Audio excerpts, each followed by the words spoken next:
E aí, galera, dando continuidade à parte de limite de funções de várias variáveis, vamos falar aqui de funções contínuas, tá? Então, o que seria uma função contínua? Uma função contínua é quando o limite da sua função, quando o xy tende a 1 a b, é igual ao f de ab. Então, uma função é dita contínua quando o limite dela pode ser calculado simplesmente substituindo o x e o y por a e b. O limite quando o x e y tendem a b pode ser calculado simplesmente substituindo o x e o y por ab.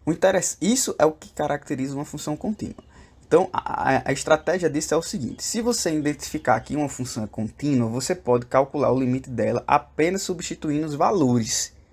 E não precisa fazer aqueles caminhos que a gente fez no vídeo anterior, se você identifica que uma função é contínua. E aí, para encurtar o processo, como estamos em cálculo 2 e aqui a gente já viu algumas coisas de cálculo 1. Lá em cálculo 1, a soma de funções contínuas eram contínuas, o produto de funções contínuas é uma função contínua, a potência de funções contínuas é uma função contínua, a soma, a subtração, a divisão de funções contínuas é contínua desde que não anule o denominador, tá certo? Então, essas mesmas regras que valiam para o cálculo 1 valem para o cálculo 2 aqui. Então, eu tenho que a função x é uma função contínua, a função y é uma função contínua. Aí eu tenho a potência dessas funções contínuas que resulta em uma função contínua. E depois eu tenho o produto dessas funções contínuas que resulta em uma função contínua. Então, isso aqui é uma função contínua, isso aqui vai ser uma função contínua. E aí a diferença entre funções contínuas vai me dar uma função contínua. Então, eu tenho que isso aqui tudo é uma função contínua. Então, como isso tudo é uma função contínua, calcular o limite dessa função quando o xy tende a 1, 2, basta substituir o x e o y por 1, 2. Basta calcular o f de 1, 2. E aí, na hora de calcular o f de 1, 2, substituindo o x por 1 e o y por 2, a gente vai ficar com 1 ao quadrado, 2 ao cubo, menos 1 ao cubo e 2 ao quadrado.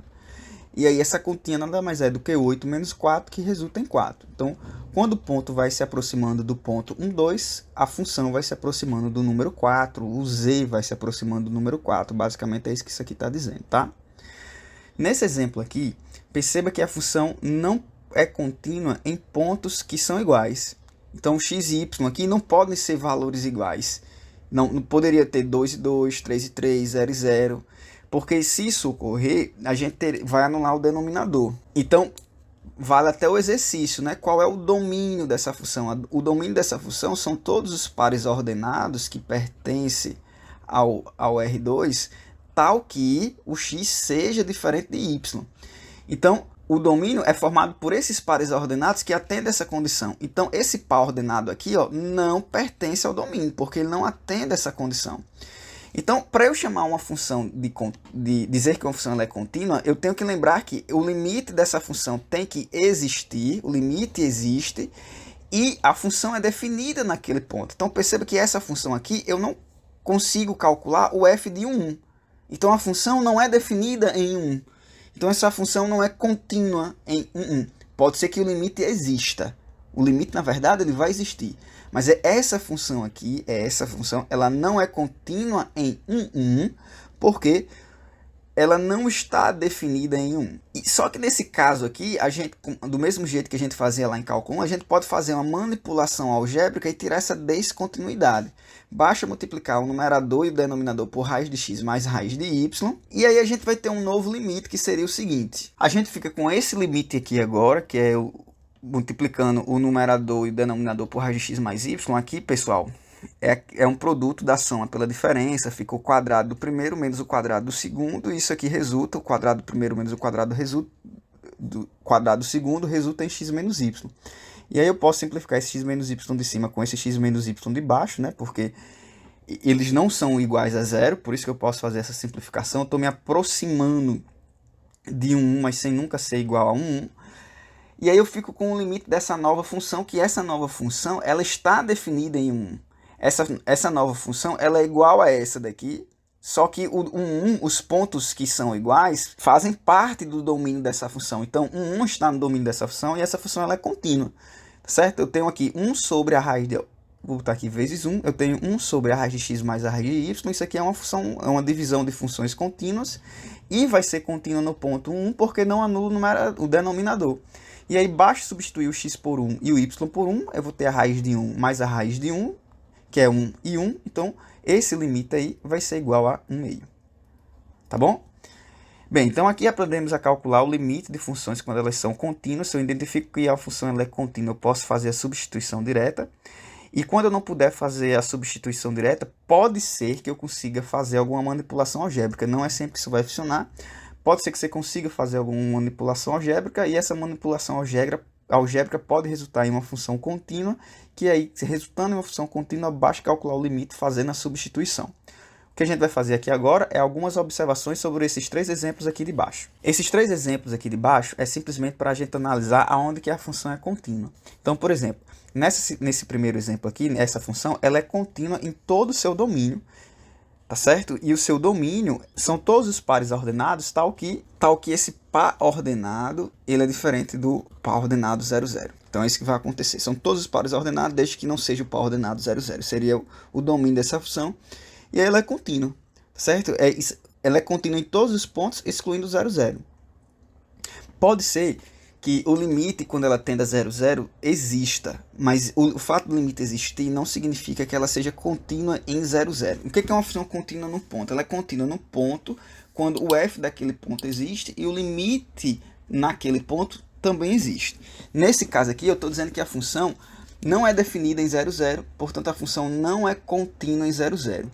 Perceba que nesse caso, a função aqui, ó, no exemplo g, a função está definida em 0, 0, certo? Eu sei que quando o xy é 0, 0, o g de xy é igual a 0. Então a função está definida em 0, 0. Eu sei quem é o g de 0, 0. Se eu chegar para você e perguntar quem é o g de 0, 0, você vai me dizer que é 0, 0. Você vai me dizer que é 0. Se o x e y forem iguais a 0, se o x e y for igual a 0, então a minha função g vai ser igual a 0. Mas será que essa função é contínua em 0, 0? Para eu descobrir se a função é contínua em 0, 0, eu tenho que calcular o limite dessa função quando o xy tende a 0, 0. Será que o limite dessa função quando o xy tende a 0, 0, será que é igual ao g de 0, 0? Será que vai ser?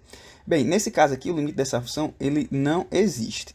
A gente fez esse limite, a gente tratou, não discutiu ainda. A gente tratou desse limite quando a gente fez as questões anteriores e viu que esse limite, quando pelo caminho t0 dava 1 e pelo caminho 0t dava menos 1. A gente teria que fazer o cálculo dos caminhos aqui, fazer aquela ideia dos caminhos. É um exercício, quem já viu as aulas anteriores tenta fazer.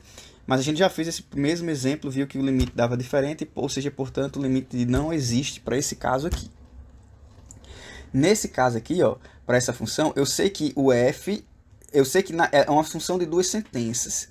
Então, eu uso a sentença de cima quando o meu par ordenado é diferente do ponto 0, 0. Eu uso a sentença de baixo quando o meu par ordenado é igual a 0, 0. Então, se eu for calcular o f de 0, 0, ou seja, o meu par ordenado é 0, 0, então o meu f de 0, 0 vai ser a expressão de baixo, que é 0. Só para a título de saber se você está entendendo, ó, quem seria o f de 1, 0? F de 1, 0 é um par ordenado que é diferente de 0, 0. Então, eu vou usar a expressão de cima. E aí, o f de 1, 0 seria substituir o x por 1, o y por 0. Se eu substituir o y por 0, a expressão de cima vai toda resultar em 0.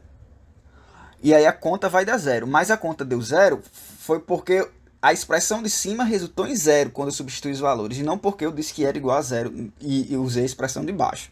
Tá certo? Apesar de terem dado as mesmas respostas, as respostas vieram de interpretações de caminhos diferentes, tá bom?